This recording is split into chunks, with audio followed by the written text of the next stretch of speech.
വചനോദയം. ലൂക്കായുടെ വിശുദ്ധ സുവിശേഷം 1-ാം അധ്യായം 39 മുതൽ 45 വരെയുള്ള തിരുവചനങ്ങൾ.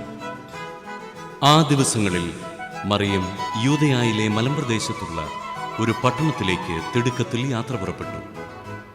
അവൾ സഖറിയായുടെ വീട്ടിൽ പ്രവേശിച്ച് എലിസബത്തിനെ അഭിവാദനം ചെയ്തു.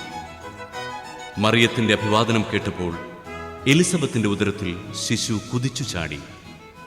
എലിസബത്ത് പരിശുദ്ധാത്മാവ് നിറഞ്ഞവളായി. അവൾ ഉദ്ഘോഷിച്ചു, നീ സ്ത്രീകളിൽ അനുഗ്രഹീതയാണ്, നിന്റെ ഉദരഫലവും അനുഗ്രഹീതം. എന്റെ കർത്താവിന്റെ അമ്മ എന്റെ അടുത്ത് വരുവാനുള്ള ഈ ഭാഗ്യം എനിക്ക് എവിടെ നിന്ന്? ഇതാ, നിന്റെ അഭിവാദന സ്വരം എന്റെ ചെവികളിൽ പതിച്ചപ്പോൾ ശിശു എന്റെ ഉദരത്തിൽ സന്തോഷത്താൽ കുതിച്ചു ചാടി. കർത്താവ് അരുളി ചെയ്ത കാര്യങ്ങൾ നിറവേറുമെന്ന് വിശ്വസിച്ചവൾ ഭാഗ്യവതി. വചന വിചിന്തനം. ശുശ്രൂഷയുടെയും ആത്മത്യാഗത്തിൻ്റെയും ഉദാത്ത മാതൃകയായി മാറുകയാണ് പരിശുദ്ധ കന്യകാമറിയം.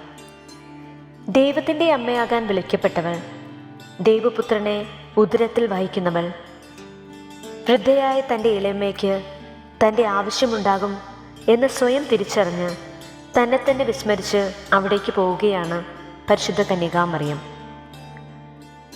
ജീവിതത്തിൽ ഒഴിവു കഴിവുകൾ പറഞ്ഞു മാറി നിൽക്കുന്ന നമ്മെ മറ്റുള്ളവർക്ക് അവരുടെ ആവശ്യാവസരങ്ങളിൽ സഹായഹസ്തം നൽകാൻ പഠിപ്പിക്കുകയാണ് പരിശുദ്ധ മറിയം.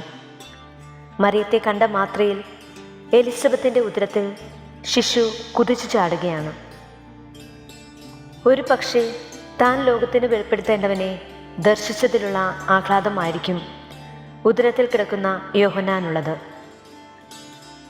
എലിസബത്തും ഉദ്ഘോഷിക്കുന്നുണ്ട് ഇപ്രകാരം: എൻ്റെ കർത്താവിൻ്റെ അമ്മ എൻ്റെ അടുത്തു വരാനുള്ള ഈ ഭാഗ്യം എനിക്ക് എവിടെ നിന്ന്?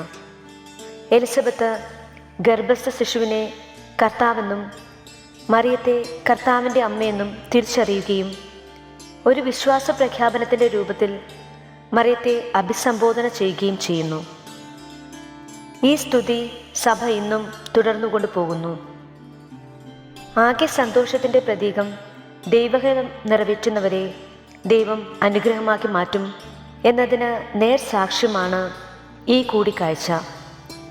എല്ലാവർക്കും എല്ലായിടത്തും ഒരു അനുഗ്രഹമായി തീരാൻ നമുക്കും സാധിക്കട്ടെ. എല്ലാത്തിനെയും അനുഗ്രഹമാക്കാനും സഹായിക്കട്ടെ.